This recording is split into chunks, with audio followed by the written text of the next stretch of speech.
ಮಕ್ಕಳ ಸಮಸ್ಯೆಗಳಿಗೆ ಪಂಚಾಯಿತಿ ಮಟ್ಟದಲ್ಲಿಯೇ ಪರಿಹಾರ.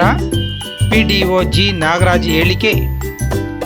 ಗ್ರಾಮೀಣ ಭಾಗದ ಮಕ್ಕಳ ಹಕ್ಕುಗಳ ರಕ್ಷಣೆ ಮತ್ತು ಅವರ ಕುಂದುಕೊರತೆಗಳನ್ನು ಆಲಿಸಿ ಸ್ಥಳದಲ್ಲಿಯೇ ಪರಿಹಾರ ಒದಗಿಸುವುದು ಗ್ರಾಮ ಪಂಚಾಯಿತಿಗಳ ಮೊದಲ ಆದ್ಯತೆಯಾಗಿದೆ ಎಂದು ಮದಕರಿಪುರ ಗ್ರಾಮ ಪಂಚಾಯಿತಿ ಅಭಿವೃದ್ಧಿ ಅಧಿಕಾರಿ ನಾಗರಾಜ್ ರವರು ಹೇಳಿದರು.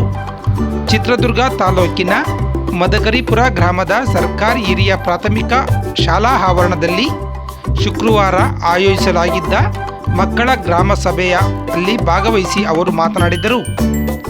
ಗ್ರಾಮೀಣಾಭಿವೃದ್ಧಿ ಇಲಾಖೆಯು ನಿರ್ದೇಶನದಂತೆ ಪ್ರತಿ ವರ್ಷ ನವೆಂಬರ್ 14ರಿಂದ ಜನವರಿ 24ರ ಒಳಗೆ ಮಕ್ಕಳ ಗ್ರಾಮ ಸಭೆಯನ್ನು ಆಯೋಜಿಸಲಾಗಿರುತ್ತದೆ. ಈ ಸಭೆಯು ಸಂಪೂರ್ಣವಾಗಿ ಮಕ್ಕಳಿಗಾಗಿ ಮೀಸಲಿರಿಸಲಾಗಿದ್ದು ಅವರ ಶಿಕ್ಷಣ, ಆರೋಗ್ಯ ಮತ್ತು ಸುರಕ್ಷತೆಗೆ ಸಂಬಂಧಿಸಿದಂತಹ ಸಮಸ್ಯೆಗಳನ್ನು ಮುಕ್ತವಾಗಿ ಚರ್ಚಿಸಲು ವೇದಿಕೆ ಕಲ್ಪಿಸಲಾಗುತ್ತದೆ. ಮಕ್ಕಳ ಅಹವಾಲುಗಳನ್ನು ಸಹ ಆಲಿಸಿ ಅವುಗಳನ್ನು ತಕ್ಷಣವೇ ಬಗೆಹರಿಸಲು ಗ್ರಾಮ ಪಂಚಾಯಿತಿ ವತಿಯಿಂದ ಎಲ್ಲ ಕ್ರಮವನ್ನು ವಹಿಸಲಾಗುವುದು ಎಂದು ಅವರು ಭರವಸೆಯನ್ನು ನೀಡಿದರು.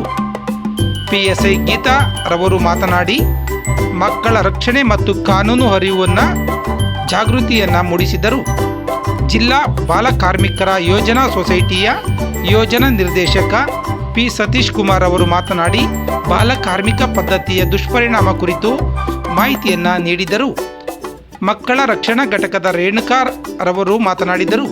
ಡಾನ್ ಬಾಸ್ಕೋ ಸಂಸ್ಥೆಯ ಮಾಂತೇಶ್ ಮಕ್ಕಳ ಹಕ್ಕುಗಳ ಕುರಿತು ಜಾಗೃತಿ ಮೂಡಿಸಿದರು. ಮದಕರಿಪುರ ಗ್ರಾಮ ಪಂಚಾಯಿತಿ ವ್ಯಾಪ್ತಿಯ ವಿವಿಧ ಶಾಲೆಗಳ ಶಾಲಾ ವಿದ್ಯಾರ್ಥಿಗಳು ತಮ್ಮ ಶಾಲಾ ಸೌಲಭ್ಯಗಳ ಬಗ್ಗೆ ಅಧಿಕಾರಿಗಳು ಹಾಗೂ ಜನಪ್ರತಿನಿಧಿಗಳ ನಡುವೆ ಗಮನವನ್ನು ಸೆಳೆದರು.